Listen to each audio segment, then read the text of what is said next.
Hello, I'm really excited to be here. There's a few things I'm covering today, so forgive me for jumping around a bit. I'm going to start with the elections and that article that I wrote for Telesur. The past week, I was asked to write a short article for a larger group piece featuring several comrades here that are actually here today on the importance of organizing in the face of this farcical election process. My thesis was Hillary Clinton was guaranteed to win, so how do we stop her? Honestly, through this entire campaign season, I had actually hoped Trump would win. I hoped it would light the world on fire, inspire and activate the movement, but I was sure I would be wrong. The influence of the Clintons seeped through every major industry built on the backs of the working class. Though I was dead wrong about Hillary, I was spot on about Trump. As shocked and disgusted that I am that nearly 60 million racist, pitiful, pussy-grabbing fucks drag their worthless asses out to vote for a pedophile, I am ecstatic that millions of people are taking to the streets and the call for dump Trump is only growing larger every day.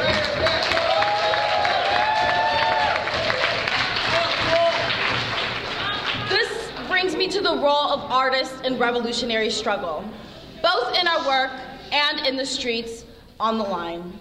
And I have to say, artists who I never thought would make the jump to direct activism, friends of mine, are filling the streets, getting arrested, and laying on the line to stop Trump.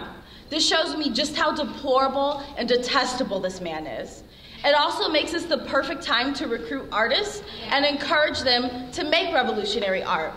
As Augusto Boal said, we are all actors. Being a citizen is not living in society, it is changing it. And theater is a form of knowledge. It should and can also be a means of transforming society. Theater can help us build our future rather than just waiting for it.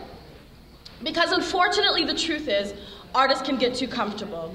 They can begin believing that the world is fine, that the world is whatever they want to create, that making art is about beauty and aesthetic. It took a monster like Trump to wake them the fuck up and remind them what the real purpose of art is. So, what is art? What art is not is entertainment. An entertainer distracts. They can make us laugh, and they can kill time. An artist's job is to challenge, to make you uncomfortable, and to make you question. For those who say art is not political, don't know shit about art.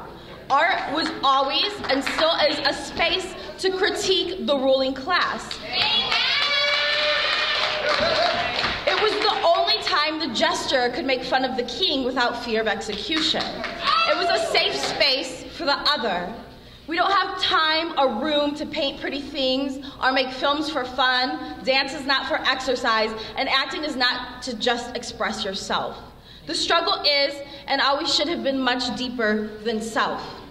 Cesar Cruz said the role of art is to disturb the comforted and comfort the disturbed.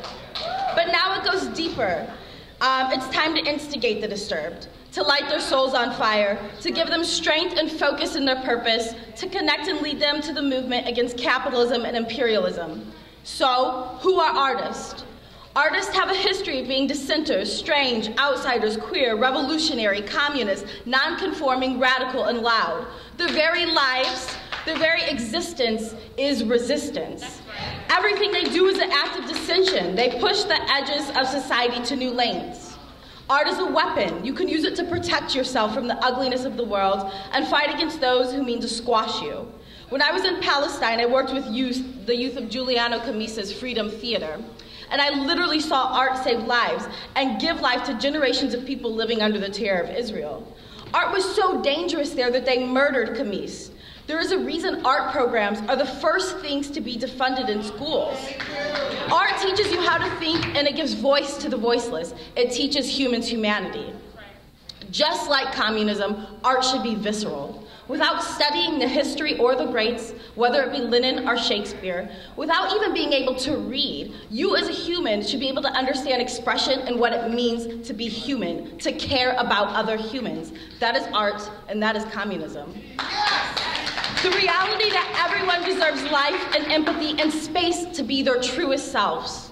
If ever we're on the eve of a revolution, this is it. As artists, our jobs are to push, to scare people, to show them the grim and deadly reality that we could face. 1984 wasn't just a book, it was a prophecy.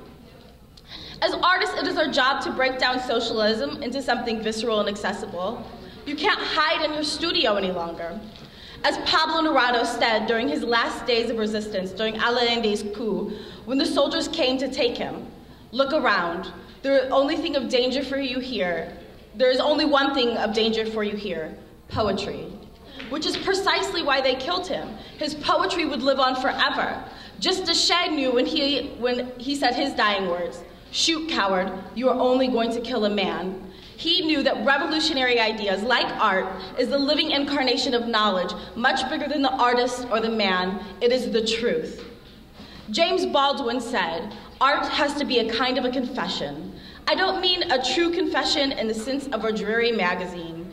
The effort, it seems to me, is if you can examine and face your life, if you can discover the terms with which you are connected to the other lives, and they can discover them too, the terms with which they are connected to other people.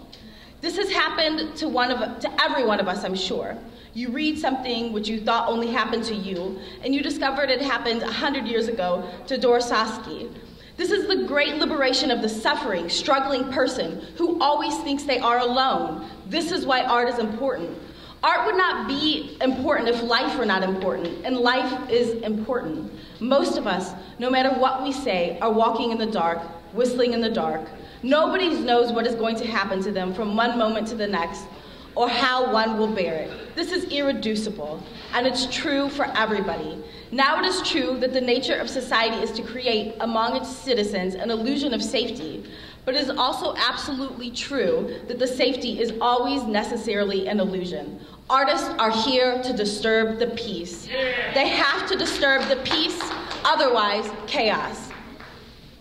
And in closing, I was recently asked a very important question, which made me think deeply.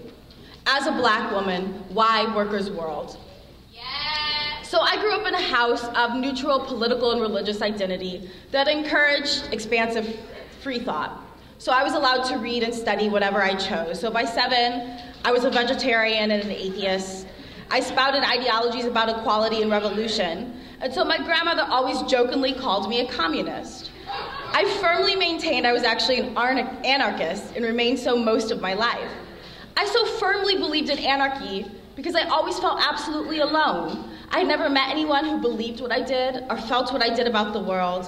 I was certain they had all been assassinated and resigned to t-shirts with inspirational quotes.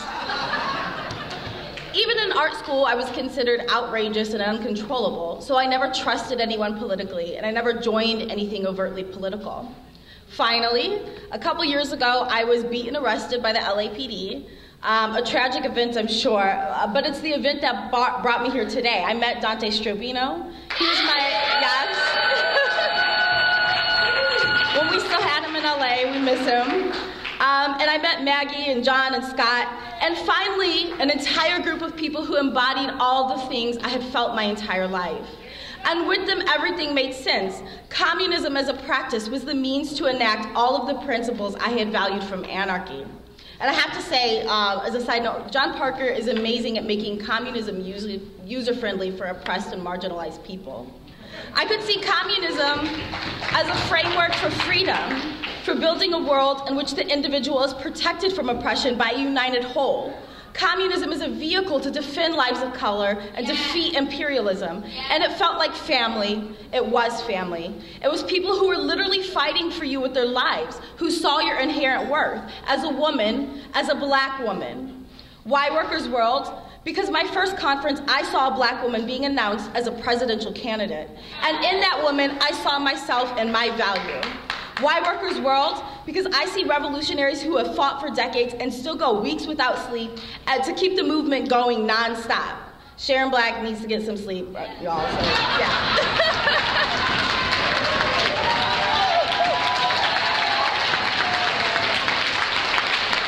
Why Workers' World?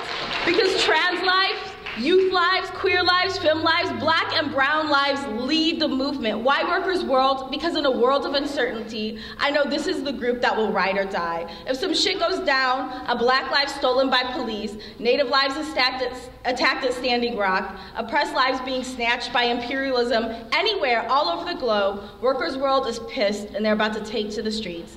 So as an artist, artist and as a Black woman, I am home. Thank you so much.